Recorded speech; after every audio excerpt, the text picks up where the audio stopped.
খারাপ স্বপ্ন দেখা থেকে বাঁচার উপায় কি? অনেক সময় মানুষ দুঃস্বপ্ন বা যে স্বপ্ন দেখে মানুষ ভড়কে যায়, ভয় পেয়ে যায়, এগুলো অনেক সময় শারীরিক দুর্বলতার কারণে হয়, মানসিক অবসাদগ্রস্ত থাকার কারণে হয়। অতএব সেটি যেন না হয় সেটি খেয়াল করা দরকার। অনেক সময় নির্ঘুম থাকার কারণে অল্প ঘুমালে বা সামান্য ঘুমানোর সময় এই ধরনের পরিস্থিতি তৈরি হয়। এটাই নানা গবেষণা আছে, আপনি একটু খুঁজে দেখতে পারেন। আর এর বাইরে অর্থবহ স্বপ্ন যেগুলো মনে হচ্ছে যে ইঙ্গিতমূলক এবং সেটি দেখে আমি ভড়কে যাচ্ছি, তাহলে এরকম স্বপ্ন যেন না দেখি তার জন্য আসলে বিশেষ কোনো উপায় আছে বলে আমার জানা নেই। তবে আপনি যেটি করতে পারেন তাহলে এই ধরনের স্বপ্ন দেখার পর সুন্নাহ এর আলোকে বাম পাশে আপনার যে অবস্থায় থাকেন সে অবস্থা আপনার হাতের বাম পাশে আপনি প্রতীকী থুথু ফেলবেন 3 বার, হালকা হালকা করে ঠোঁটের আগায় আপনি 3 বার থুথু করে আপনি প্রতীকী থুথু ফেলবেন। এর বাইরে আমানতু বিল্লাহি ওয়া রাসূলিহি পড়বেন এবং সম্ভব হলে সুযোগ থাকলে 2 রাকাত সালাত আদায় করবেন এবং সেই স্বপ্ন মানুষের কাছে বলে বেড়াবেন না। এগুলো হলো দুঃস্বপ্ন বা খারাপ স্বপ্ন দেখার পর করণীয়। এমনি ইমরান খান আপনি লিখেছেন, সিগারেট খেয়ে মসজিদের ভেতরে যাওয়া যাবে কিনা? আমাদের গ্রামের অনেকে সিগারেট খেয়ে গায়ে দুর্গন্ধ সহকারে মসজিদের ভেতর প্রবেশ করে, তাদের পাশে যারা থাকে তাদের অনেক কষ্ট হয়। এ বিষয়ে দয়া করে কিছু বলবেন।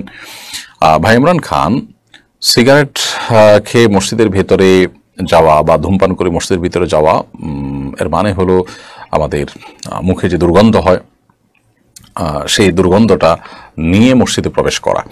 আর এতে মানুষজন যেমন কষ্ট পাবে, ঠিক একইভাবে মসজিদে ফেরেশতাদের অবস্থান থাকে, তারাও কষ্ট পান। নবী করিম সাল্লাল্লাহু আলাইহি ওয়াসাল্লাম বলেছেন, তাতাআযাল মালাইকাতু বিমা ইয়াতাআযা বিহি বানু আদম। আদম সন্তানরা যে সমস্ত বিষয়ের কারণে কষ্ট পায়, ফেরেশতারা একই বিষয়গুলোতে কষ্ট পান। সেজন্য আমরা মসজিদে গিয়ে ফেরেশতাদের কষ্ট হতে পারে এরকম কোনো কাজ করা উচিত নয়, মানুষের কষ্ট হতে পারে কোনো কাজ করা উচিত নয়। এই জন্য কেউ যদি ধূমপান করে থাকেন সেটা তো এমনিতেই গুনাহের কথা। তারপর ধূমপান করে মসজিদে তিনি যেতে হবে, নামাজ তো পড়তেই হবে। সেক্ষেত্রে তাকে ওযু করে মুখ ধুয়ে পরিষ্কার করে কুলি করে ভালো করে মুখের দুর্গন্ধ দূর করে নিয়ে তারপরে মসজিদে প্রবেশ করা উচিত।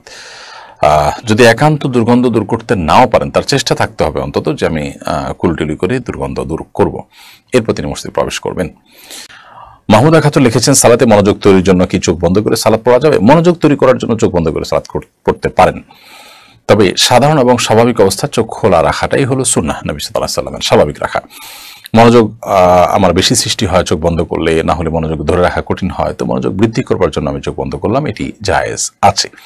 এমনিতে সাধারণ অবস্থাতে স্বাভাবিকভাবে চোখ খোলা রাখাটাই হলো সুন্নাহ। আনিতা আখতার আপনি লিখেছেন, মেয়েদের পিরিয়ডের সময় কি হাতে গ্লাভস পরে কোরআন তেলাওয়াত করা যাবে?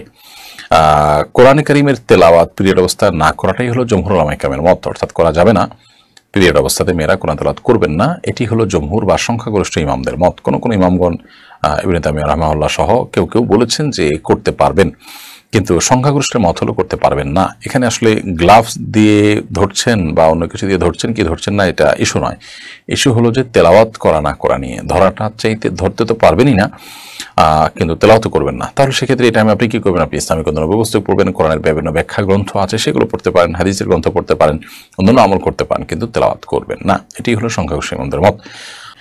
জুবাইর হোসেন আপনি লিখেছেন, নগদে কোনো পণ্যের এক দাম আর বাকিতে একটু বেশি দাম নিয়ে বিক্রি করলে কি সুদ হবে? না, এটা কারণ সুদ হবে না। নগদে আপনি এক দামে বিক্রি করছেন, বাকিতে আরেক দামে বিক্রি করছেন, বা নগদে কিনলে একরকম বিক্রি করছেন, কিস্তিতে কিনলে আরেক দামে বিক্রি করছেন, এরকম যদি হয় তাহলে সেক্ষেত্রে সেটা সুদের আওতায় পড়বে না।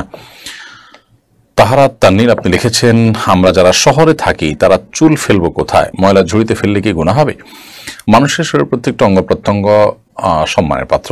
আল্লাহ সুবহানাহু ওয়া তাআলা বলেছেন, ওয়ালাকাদ কাররামনা বানি আদম, আমি আদম সন্তানদের সম্মানিত করেছি, মর্যাদা বান করেছি। এজন্য মানুষের শরীরের কোনো অঙ্গ প্রত্যঙ্গের অসম্মান হয় এমন কোনো প্রক্রিয়া, এমন কোনো পদ্ধতি অবলম্বন করা উচিত নয়। অতএব চুল হোক অন্য কিছু হোক, এগুলোকে মাটিতে পুঁতে ফেলতে পারলে ভালো হয়, কমপক্ষে মাটিতে ফেলে দিলেন, কিন্তু ময়লা আবর্জনার সাথে সেটা ফেলাটা এটা অনুচিত। তবে এর কারণে কোনো হারাম বা বড় গুনাহ হবে ব্যাপারটা সেরকম না। এরপর প্রশ্ন করেছেন রিয়াদুল ইসলাম মারুফ, আপনি লিখেছেন, আমি কিভাবে বুঝবো যে আমার ইবাদত কবুল হচ্ছে কি না? দেখুন, আপনার ইবাদত কবুল হচ্ছে কিনা এটাকে নিশ্চিতভাবে জানার কোনো উপায় বা সুযোগ নেই। আপনি শুধুমাত্র বিভিন্ন আলামত দেখে আন্দাজ করতে পারেন, সুধারণা করতে পারেন, জাস্ট এটুকু। তো ইবাদত কবুলের একটি আলামত হলো সেই ইবাদত আগের চাইতে আরো ভালোভাবে আর নিয়মিতভাবে করতে পারা বা কন্টিনিউ করতে পারা। এটা ইবাদত কবুলের একটা লক্ষণ, অনেক উলামায়ে কেরাম, অনেক অভিজ্ঞ স্কলারগণ বলেছেন। তো সেখান থেকে আমরা ধারণা করতে পারি যে আমাকে আল্লাহ সুবহানাহু ওয়া তাআলা একবার ইবাদত তৌফিক দিয়েছেন, এক ইবাদত আবারও তৌফিক দিয়েছেন, সুন্দরভাবে করার তৌফিক দিয়েছেন, কায়মনো বাক্যে আমি করতে পারছি, তাহলে সম্ভবত আমার দোয়া ইবাদত আল্লাহ তাআলা কবুল করেছেন। তাছাড়া ইবাদত কবুলের যদি বাহ্যিক শর্তগুলো আমি পূরণ করে থাকি, হালাল উপার্জন থাকলো, শিরক মুক্ত থেকে আমি ইবাদত করছি, সুন্নাহ সম্মতভাবে ইবাদত করছি, তাহলে সেক্ষেত্রে সে ইবাদত আল্লাহ সুবহানাহু ওয়া তাআলার কাছে কবুল হচ্ছে, সেই সুধারণাই আমাদের থাকবে ইনশাআল্লাহ তাআলা।